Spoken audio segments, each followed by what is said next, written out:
When looking at the friendship between Gojo and Geto, you could describe it as a magnet, as two opposites attract.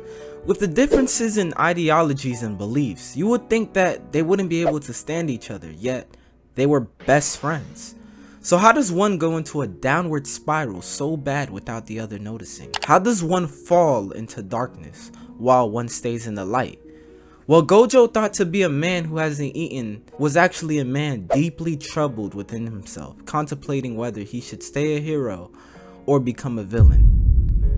And best believe bro became a villain. Nobody was messing with this man's Make Japan Great Again campaign, and he turned one of the guys into straight Kool-Aid. That's tough.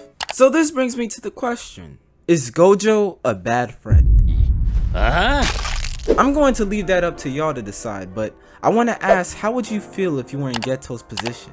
If you had to constantly absorb what was described as crap and rags with vomit on them. There was no end to it, and a man who likes to move with reason feels like torturing himself had no end. It was only a matter of time. And where was your best friend during all of this? Maxing out his stats, what else would he be doing? I think it's important that we understand the dynamic of this actual friendship, the roles they played. Where Gojo was the cocky special grade with the feeling of invincibility, and Geto was right there with him. However, he was more grounded, understanding every action had to have a purpose, and usually he made the morally right one. Geto was Gojo's moral compass. So what happens when that moral code breaks? Gojo asks Geto if they should kill everyone in that building, and Geto finds reasoning within himself as to why he should not.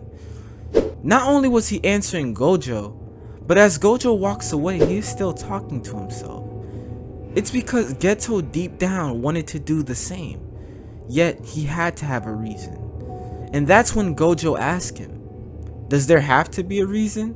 In this instance, this is when the moral code is shaken. Geto questions if he has a reason for being a sorcerer, if this endless suffering for him will never end. Geto now became a person trying to find reason again. He was split on whether he should continue down the path of trying to save others. Jujutsu sorcerers, as described by Yuki, are people picking at the symptoms, not the root. And Geto was thinking about how to pull from the root in his own way, an unreasonable one. These moments were the last chance Gojo would ever get to save him. He could have checked on him more. Knowing what Geto has to go through, absorbing curses all the time while being alone, it's damaging. Gojo could have asked him further how he was doing or if he needed help on those missions, or just reassured him in general why he's doing this. We all know once somebody has their mind made up completely, it's almost impossible to help them at that point. And that leads us to Gojo and Geto's final interaction.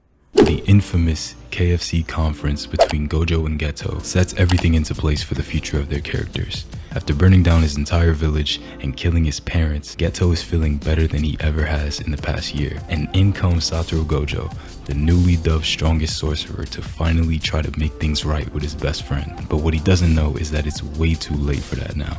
Gojo had ignored every single sign that Geto was suffering, and now that he's faced with the end result, all he can do is try his best to convince him to come to his senses. But Geto doesn't want to hear that. He finally found his purpose, his own reason for living. He's perfectly happy with being the villain, and now Gojo is trying to take that away from him too. So he asks Gojo, are you the strongest because you're Satoru Gojo? Or are you Satoru Gojo because you're the strongest?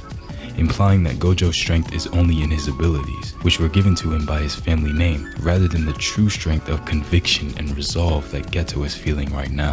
And Gojo is about to prove him right as he gets ready to use Hollow Purple to erase his ex-best friend and everyone else in the crowd.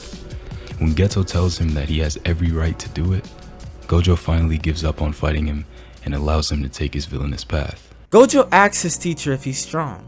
And the reason why brings us back to the first argument we see between the two. Gojo says that assigning reasons and responsibility to strength is what those who are weak do. And that's exactly what Gojo did.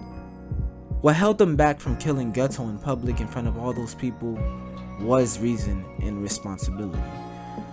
So let me know your opinions down in the comments below. Do you think Gojo could have done more? Do you think Gojo was being a bad friend during this situation?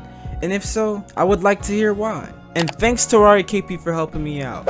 He dropped some fire content, and he actually just dropped a video on there about the duality of Geto. I think you guys will enjoy, so go check his channel out. But thanks for watching, God bless, and peace.